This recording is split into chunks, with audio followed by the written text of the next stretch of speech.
నమస్తే మేడం. నమస్తే. ఇంకో అంశం ఏంటంటే మేడం, ఈ జాతకాల చాలా మందికే దాని మీద నమ్మకం ఎక్కువ ఉంటుంది. కంపల్సరీ మాకు జాతకం కలిస్తేనే మ్యాచెస్ మేము చేసుకుంటాం అని అనేవాళ్ళు కూడా ఎక్కువ మంది ఉంటారు. ఇలాంటి వాళ్ళు ఒకప్పుడు ఎలా ఎక్కువ మంది ఉండేవాళ్ళు. ఇప్పుడు ఎలా ఇన్సిడెంట్ ఉంది కంపల్సరీ జాతకాలు కలవాలి అని అంటే మీరు ఎలా చూస్తారు దాన్ని? నేనైతే జాతకాలు నమ్మను. ఉమ్, నాకు నమ్మకం లేదు. ఎందుకంటే మా అమ్మమ్మ చిన్నప్పుడు ఒక తత్వాలు పాడుకుంటూ ఉండే ఆవిడ పూజలు. తొలినాడు రాశాడే బ్రహ్మ మరునాడు రాయడే కొమ్మ అనేసి. నిజంగా ఆ పాట అంతా నేను పూర్తిగా వినలేదు, కానీ ఆ ఒక్క ముక్క మాత్రం నాకు మనసులో మైండ్లో పడిపోయింది. ఒక్కసారి రాస్తాడు కానీ మళ్ళీ పదే పదే వచ్చి తుడిపి రాయడు, అవును. భూమి మీద పడేస్తాడు. అందుకని ఈ జాతకాలు చూసి, ఎందుకంటే కొంతమంది వస్తుంటారు, ఏమండి మా నాన్నడికి ఇచ్చామండి, వాడి వెనకాల పడి ఇచ్చామండి, ఎందుకంటే 36 పాయింట్స్ వచ్చాయండి, ఎందుకు వాడిని వదులుకోవాలనేసి ఇచ్చామండి, కానీ 3వ రోజు వాడు ఇంపార్టెంట్ అని బయటకు వచ్చిందాన్ని. ఇదేమైంది 36 పాయింట్స్ ఏమో ఆదుకున్నాయి. ఈ జాతకాలు, ఈ పాయింట్స్, ఇవన్నీ అసలు పాత రోజుల్లో నమ్మచ్చు. ఎందుకంటే అప్పుడు శిరసోదయం అనేసి అప్పుడు జాతకాలు అలా పర్ఫెక్ట్గా రాసేవాళ్ళు. ఇప్పుడు అన్నీ ముహూర్తాలు చూసి, నక్షత్రాలు చూసి, డేట్లు చూసి డెలివరీలు చేయిస్తున్నారు. కాబట్టి ఇప్పుడు జాతకాలు చూసుకోవడము అనవసరం అనేసి అనిపిస్తూ ఉంటుంది. అందువల్ల నేను జాతకాలు నమ్మను. పాత రోజుల్లో అయితే నమ్మేవాళ్ళు, కానీ ఇప్పుడు రానైతే చాలామంది రెయిన్బో హాస్పిటల్స్ వాళ్ళు కానివ్వండి, అపోలో డాక్టర్స్ కానివ్వండి, ఎందుకని time of birth, place of birth ఇవన్నీ రాసుకోవడం. మేము ఎంత కష్టపడుతున్నామో డెలివరీ టైంలో మాకు తెలుసు. ఆ పిల్లలంతా తీసి వాళ్ళని ఏడిపించి వాళ్ళు ఏడ్చేంత వరకు ఉండి వాళ్ళని తీసుకొని క్లీన్ చేసి తీసుకొని వస్తే కానీ మీరు టైం రాసుకోరు. అంతవరకు మేము ఎంత అవస్థపడ్డాం మీకేం తెలుసు అంటుంటారు. నిజమే, అది తెలిసాకే నాకు కూడా కొంచెం జ్ఞానోదయం అయింది. బాబాయ్ జాతకాలు చూసుకోకూడదు అనేసి నేను అనుకునేదాన్ని. కలిసి ఉంటే, మంచి మనసు ఉంటే అన్నీ హ్యాపీగా ఉంటాయి. 2 చేతులు కలిస్తేనే చప్పుడు వస్తాయి, గొడవలు వస్తాయి. అవన్నీ లేకుండా చిన్న జీవితం హ్యాపీగా గడిపేసేస్తే అంత జీవితం అంతా 3 పువ్వులు 6 కాయలుగా సంతోషంగా సాగిపోతుంటుంది. అంతే. ఏది కుళ్ళు కుచితం స్వార్థం ఉంచుకొని ఏం లాభం? ఊరికే మానసికంగా కృంగిపోవడమే తప్ప ఏమీ ఉండదు. అందువల్ల హ్యాపీగా నవ్వుతూ ఉంటే అదే హ్యాపీ. అయితే ఈ మధ్యకాలంలో ఎక్కువ డైవర్స్ ఇన్సిడెంట్స్ కూడా బాగా పెరిగిపోయినాయి. లేదు అంటే మనకి కంపాటబిలిటీ లేదు, మ్యూచువల్గానే మనం విడిపోదాం అనుకునే కపుల్స్ కూడా చాలామంది ఉన్నారు మేడం. ఈ ఇన్సిడెంట్స్ చూస్తూ ఉంటే అంటే మీకు అప్రోచ్ అయ్యేవాళ్ళు ఎలా ఉంటున్నారు? వాళ్ళ మైండ్ సెట్ ఫస్ట్ మ్యారేజ్కి ఉన్న మైండ్ సెట్, తర్వాత డైవర్స్ అయిన తర్వాత మళ్ళీ మిమ్మల్ని అప్రోచ్ అయినప్పుడు అంటే వాళ్ళే అని కాదు, ఓవరాల్గా మైండ్ సెట్లో ఏమైనా తేడా వచ్చిందా? వాళ్ళ డిమాండ్స్లో కానీ ఏమైనా తేడా వచ్చి నాకు ఇలాంటి పర్సనే కావాలి అని అట్లా ఏమైనా ఉందా? ఫైనాన్షియల్గా కావచ్చు, లేదంటే మెంటల్లీ కావచ్చు, ఏమైనా వేరియేషన్ చూస్తున్నారా? కానీ ఫస్ట్ మ్యారేజ్ అనేటప్పటికి వాళ్ళకు విచ్ఛిన్నమైనప్పుడు, బ్రేక్ అయిపోయినప్పుడు వాళ్ళలో ఆ శూన్యత, ఆ అభద్రత అనేది వాళ్ళలో ఉండిపోతుంది. ఎందుకంటే అమ్మాయిల్లో కానివ్వండి, ఏ ఫంక్షన్కి వెళ్ళాలన్నా, ఏ పేరెంటానికి వెళ్ళాలన్నా, ఏ పెళ్ళిళ్ళకి వెళ్ళాలన్నా, అయ్యో ఒంటరిది మొగుడు వదిలేసింది అంటే వాళ్ళు పశువుగాన్ని తీసుకోవడానికి కూడా, వాళ్ళు ఇవ్వడానికి కూడా కొంచెం సంకోచిస్తూ ఉంటారు. అబ్బాయిల్లో కూడా ఎందుకంటే ఆ ఒంటరితనం అనేది ప్రతి ఒక్కళ్ళు భార్యలతో జంటగా వచ్చినప్పుడు నేను ఒంటరి వాడిని అనేసి అబ్బాయికి ఉంటుంది. కానీ వాళ్ళలో ఆ శూన్యత అనేది భయంకరంగా వ్యాపించిపోయి ఉంటుంది చుట్టూ. కానీ ఇంకా మనం మ్యారేజ్ చేసుకుంటే ఇలాంటి అపోహలు, అపార్థాలు, తర్వాత మనం ఏదో కోపావేశాలు అలాంటివన్నీ కాకుండా, సమస్య అనేది తీవ్రతరం చేసుకోకుండా మనం సామరస్యంగా పరిష్కరించుకొని చక్కగా హ్యాపీగా ఉండాలి, ఉన్న కొద్ది జీవితాన్న హ్యాపీగా గడపాలి అనేసి ఆలోచిస్తారే తప్పనించి మళ్ళీ టూట్ అనేసి మళ్ళీ కొట్టుకుందాం, తిట్టుకుందాం, తనుకుందాం అనేసి మళ్ళీ ఎవరు అనుకోరు. అది ఉడుకు రక్తం, దుందుడు స్వభావం.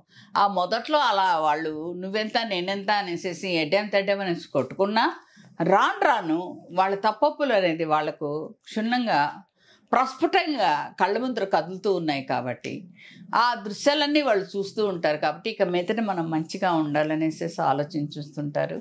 అందువల్ల చేసుకున్న వాళ్ళు కూడా హ్యాపీగా ఉన్నారు, చక్కగా సమస్య లేకుండా, ఏ సమస్య లేకుండా జీవితాన్ని అందంగా తీర్చిదిద్దుకుంటున్నారనేసి నేను చూసినవి ప్రత్యక్షంగా మాత్రం నాకు తెలుస్తున్నాయి. అయితే ఈ మధ్య పిల్లలు తల్లిదండ్రుల మధ్య చాలా బాండింగ్ కానీ, బ్రాడ్గా ఉండటం కానీ, ఫ్రెండ్లీగా ఉన్న నేచర్ కూడా పెరిగింది. అయితే సింగిల్ పేరెంట్ ఉన్న వాళ్ళు పిల్లలు ఎవరైనా మిమ్మల్ని అప్రోచ్ అయ్యి మా ఫాదర్కి కానీ మా మదర్కి కానీ ఇట్లా మ్యారేజ్ చేయాలి అనే ఇన్సిడెంట్స్ ఏమైనా జరుగుతుంటాయా మేడం మీకు? అలా పిల్లలు ఎవరైనా approach అవుతారా? చాలా చాలా. ఎందుకంటే ఇప్పుడు పిల్లలు తల్లులు తండ్రులు అంటిపెట్టుకొని ఉండట్లేదు. అందరే న్యూక్లియర్ ఫ్యామిలీస్ అయిపోయాయి. కంబైన్డ్ ఫ్యామిలీస్ అనేది ఎవరికీ లేవు కాబట్టి ఎక్కడెక్కడో ఉంటున్నారు, ఎక్కడెక్కడ చేస్తున్నారు. వాళ్ళు ఉన్నా కూడా పెద్దవాళ్ళు తల్లిదండ్రులు ఏమైపోతున్నారో వాళ్ళని ఎవరు చూసుకుంటున్నారు, పన్నోళ్ళ మీదనే ఆధారపడరు కదా. అందువల్ల అలా ఆలోచిస్తున్నారు కాబట్టి వాళ్ళలో ఏమంటే వాళ్ళకు కూడా ఒక జెండర్ అనేది చూసామంటే, అంటే సింగిల్ పేరెంట్ అన్నారు కదా, మదర్ కానివ్వండి ఫాదర్ కానివ్వండి. ఇప్పుడు మొన్న ఈ మధ్య సికింద్రాబాద్లో పెద్ద స్టార్ హోటల్ వాళ్ళు, అతను ముసలాయన, మళ్ళీ మదర్ చనిపోయిన తర్వాత అతను నైట్ బాగా పసిపిల్లలాగా ఏడుస్తున్నాడట. వాళ్ళ కొడుకు కోడలు ఇద్దరు తీసుకొచ్చారు అతన్ని. లేదని ఒక లైఫ్ పార్ట్నర్ అవసరమేనండి, ఎందుకంటే ఇతను మరీ బెంబేలెత్తిపోతున్నాడు, ఆయనకు హెల్త్ బాగోలేదు, హార్ట్ కొంచెం వీకేను, అది కొంచెం చెప్పి చేయండి, ఎవరైనా ఉంటే బాగుంటుంది. ఒక లైఫ్ పార్ట్నర్ అంటే తోడు నీడ కాదు, నేను చెప్పేది కష్టం సుఖం పంచుకోవడానికి, అంతే ఒక లైఫ్ పార్ట్నర్. ఏదైనా చెప్పుకోవాలన్నా తనకి ఎవరికున్నారు, గోడకు చెప్పుకుంటాడా, తలుపుకి చెప్పుకుంటాడా, విండోకి చెప్పుకుంటాడా, చెప్పుకోలేడు. ఒక మనిషికి చెప్పుకుంటే బెటర్. ఆ మనిషి కొంచెం తన మనిషి అనిపించుకోవాలి. అలా అయిపోతున్నారని. అలాగే ఈ మధ్య ఒక అమ్మాయి అమెరికా నుంచి వచ్చి, మా అమ్మ ఒంటరిగా అయిపోయిందండి, అమ్మని రమ్మంటే వద్దులేమ్మా అల్లుడి దగ్గర ఎలా ఉండాలి అంటున్నారు. అమ్మకు ఒక మ్యాచ్ చూడండి అనేసి అమ్మను కూడా తీసుకొచ్చారు. తీసుకొని వస్తే చూశాను, చేసేసే వెళ్ళిపోయింది మ్యారేజ్. హ్యాపీగా ఉన్నారు. ఆ టైంలో చేసుకుంటే బెటరే అనిపిస్తుంది. అంటే వాళ్ళు పెద్దవాళ్ళు వాళ్ళు ఎట్లా కన్విన్స్ అవుతున్నారు మేడం? అంటే సిచ్యువేషనల్గా కన్విన్స్ అవుతున్నారు, లేదు ఆ బ్రాడ్ మైండెడ్నెస్ వచ్చిందంటారు ఇప్పుడున్న జనరేషన్? కరెక్టే. ఎందుకంటే పెద్దవాళ్ళు ఎందుకు అవుతున్నారంటే, వాళ్ళకి ఏదైనా బాగలేనప్పుడు పనమ్మాయి ఏం చేస్తుంది, ఆ టైంకి వస్తుంది, వాళ్ళకి ఏదో కాఫీనో మంచినీళ్ళు ఏదో అన్నమో చేసేసి వెళ్ళిపోతుంది. తర్వాత ఏదైనా నైట్ ఇచ్చిన ఎవరున్నారు పిలవడానికి, ఎవరు ఆదుకుంటారు, అది ఆ భయం అనేది వాళ్ళలో కూడా పెరిగిపోయింది. ఆ భయం పెరిగిపోయినప్పుడు ఏదో పక్కింటోళ్ళని ఎదురింటోళ్ళని ప్రతిసారి హింస పెట్టలేం కదా, పరకట్టు ఎవరైనా ఉండాలి కదా అనేసి ఆ భయం ఉంది. కానీ అదే ఆ కూతురింట్లో అల్లుడింట్లో పోయి ఉన్నప్పుడు కూడా ఆ అల్లుడి తల్లిదండ్రులు ఏమైనా అనుకుంటారనే భయం అనేది ఉంటుంది. కొన్ని కట్టుబాట్లు చాతస్తాలు ఉన్నాయి కాబట్టి.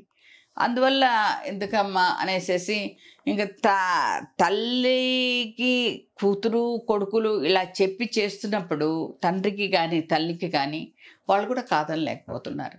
కానీ రాను ఏ కష్టం వస్తుందో అప్పుడు ఏదో ఒకళ్ళు ఆదుకోవాలి కదా అనేసి ఉద్దేశంతో చేస్తున్నారు. కానీ చేసేటప్పుడు మాత్రం తొందరపడకండి, మంచిదా కాదా అనేసి ఆలోచించండి. ఎందుకంటే ఒక వయసు అనేది వచ్చినప్పుడు అన్ని రోగాలు, బీపీ కానీ షుగర్లు కానీ అన్నీ కూడా ముంచుకొస్తుంటాయి. అలాంటప్పుడు ఆమె చాకరీ చేయాలనో ఇతను చాకరీ చేయాలనో అది ఆలోచించుకోవాలి. అందువల్ల హ్యాపీగా దగ్గర తల్లిదండ్రులు అనేటప్పటికి మీ బిడ్డలు అనేటప్పుడు బిడ్డల దగ్గర పెట్టుకోవచ్చు.